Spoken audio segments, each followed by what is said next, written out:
Hello, je viens d'arriver à Marseille et je viens de retrouver Lorella. Salut.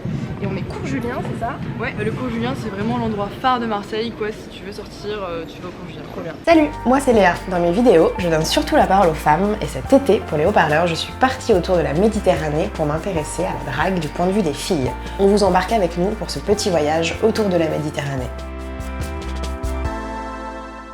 Du coup, je voulais savoir qu'est-ce que tu as pensé tout de suite quand on t'a proposé ce sujet de la drague au féminin autour de la Méditerranée. Marseille c'est un territoire où il est facile de parler aux gens, quoi. Il y a souvent des fêtes, des événements comme ça où c'est très facile de contacter les gens. Je me suis inscrite sur une application de rencontre, donc en disant clairement qui j'étais, voilà pourquoi j'étais là. Et en fait, je suis tombée très rapidement sur des profils de femmes qui se définissaient en tant que lesbiennes, bisexuelles et pansexuelles. Et du coup, je me suis dit, je vais axer mon sujet sur ça, tu vois, sur le fait de draguer quand on n'est pas hétérosexuel.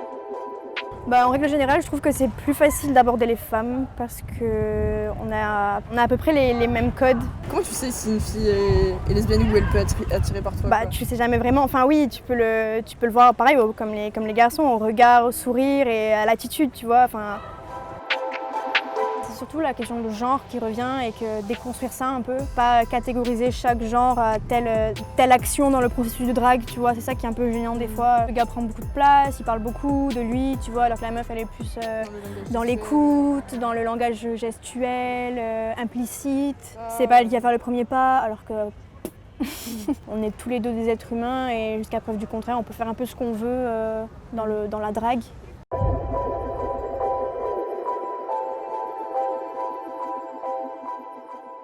Et du coup, avec les filles, tu trouves qu'il y a plus d'échanges? Ouais, ça m'est arrivé dans des moments plus ou moins cocasses un peu, mais par exemple, à un moment j'étais à une soirée et en fait on faisait la queue pour faire pipi. Super. Et en fait les mecs mettaient tellement trois plombs à faire pipi ou je ne sais pas quoi, que je lui ai dit viens avec moi si tu veux, on va toutes les deux aux toilettes. Mais rien sans arrière-pensée, tu vois, c'est juste pour aller plus vite toutes les deux.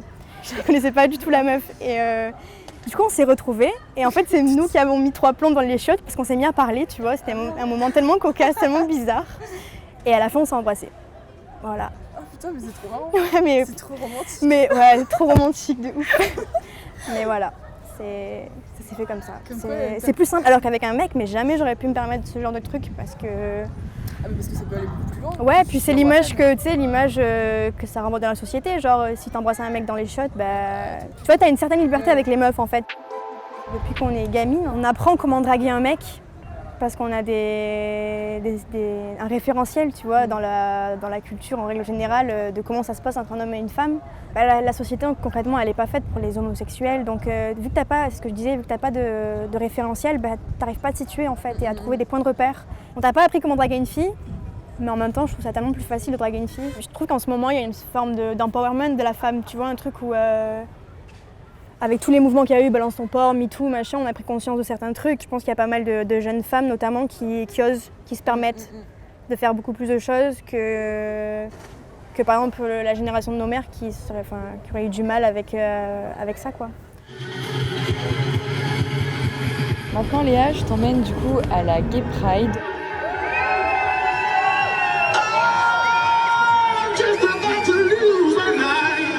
La drague, pour toi, c'est quoi? C'est avant tout d'essayer de faire comprendre à l'autre personne qu'on est intéressé, mais c'est aussi un jeu avec l'autre en fait. Non, moi j'aurais pas dit ça. Il faut beaucoup de courage pour y aller, genre. Est-ce que la Gay Pride, c'est un endroit pour draguer? Je pense pour certaines personnes, ça permet de draguer en étant un peu plus safe. Et plus généralement, on a moins de chances de se faire recaler, je pense. C'est hyper joyeux, genre on fait ce qu'on veut. Est-ce que vous avez une anecdote de drague? J'ai jamais osé. Jamais, non. Okay. J'ai appris qu'il était caissier en fait. Et je suis allée pendant une semaine acheter du sucre, de la farine et des trucs comme ça. Une fois, j'étais allée voir une personne qui me plaisait. Et... Jusqu'au moment où je l'ai croisé, il m'a reconnu, il m'a fait salut. Et j'ai fait bonjour, au revoir. Sauf que je me suis fait recaler et c'était gênant. Il y avait plein de monde autour et ça s'est terminé comme ça. Oh non, c'est trop triste. Oui. Est-ce que tu as un message à faire passer à toutes les femmes qui aimeraient se lancer dans la drague mais qui n'osent pas? Je dirais aux personnes de se laisser porter par ce qu'ils ressentent et de s'en foutre des autres. Qui tentent rien à rien. Donc faut y aller. Et ben c'est valable pour vous aussi les filles. Exactement. Au pire tu grandis et ça passe genre. Un petit râteau, c'est pas trop grave quoi. Voilà. Bon Lorella, on se quitte devant ce magnifique graphe de Johnny Courjulien, franchement sublime. Merci de m'avoir fait découvrir tout ça et de m'avoir fait rencontrer toutes ces personnes trop chouettes pour ce premier épisode. Et là je te laisse parce que je vais rejoindre Alex à Gênes que tu connais. Bah oui, tu dis bonjour de ma part. Et moi je file prendre le train de 6h environ pour le rejoindre. Bon courage. Salut Lorella, merci Ciao, ciao. beaucoup.